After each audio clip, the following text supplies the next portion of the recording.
Anak, Po. meron nga pala akong ipapakilala sa inyo. Ashi, anak, Sino po ba yan? si Ashi, kapatid nyo. Bali, matagal ko hindi sinabi sa inyo. Ayaw kasi siyang payagan ng mama niya pumunta dito. Kaya ngayon, dito na siya titira. Bali, pinayagan na siya. Kapatid ko. Ashi, batiin mo. Ate, ano, tsaka si Hi. Tony.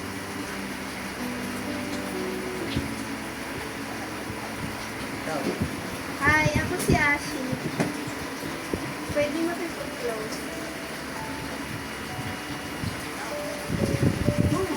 Ashi? Ashi? Parang ang bado naman ng pangalan mo. Eh, ayun yung binigay ng pangalan sa akin eh. Siya, mga anak, sana magkakilala muna kayo mabuti, tapos sana magkasundo-sundo kayo. At habang panahon na magkakasama-sama na kayo dito. Sige, magkwento na kayo ng mga ate mo, ate Ian at saka ni Tony.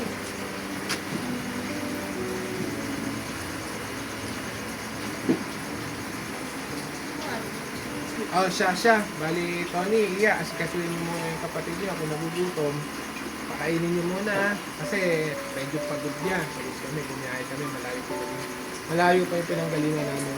Yan muna kayo asikasuhin niyo yung kapatid niyo. Ashig, sila po. Malayo pinanggalingan? Taga-saan ka pa talaga? Quezon City.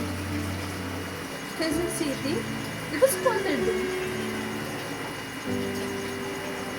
Hindi naman, mababait ang mga tao doon eh. Hindi, kayo. Sige. Aalis na kami. Papasok na kami. Pagka nagugutom ka, magluto ka na rin. Wala kaming time para asigsuhin ka.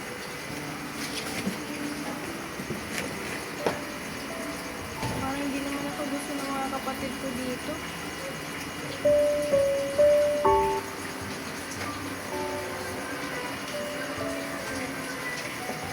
Mga anak, papasok na muna ako sa trabaho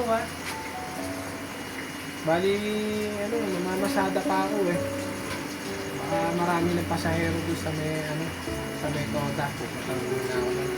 Tony, iya, kayo na muna, bahala doon sa kapatid niyo Bagong salta lang dito yan Kasi gasolin mo muna. Sige. Okay po.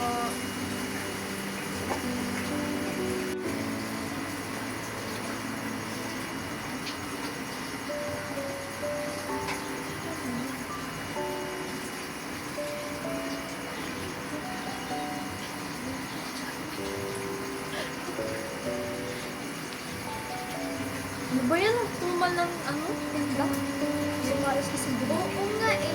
Naiikulit ako. Gusto mo na orderan tayo ng One Piece? Eh, paano manonood eh? Pero ba natin ang tinda? Eh, ano ginagawa mo? Yan. Iya.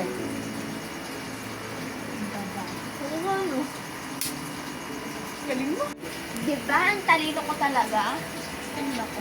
Hoy, Quezon girl, ikaw muna magbantay na tindahan. Ito yung pag di mo alam yung presyo, nandito na sa mga. Ay. No!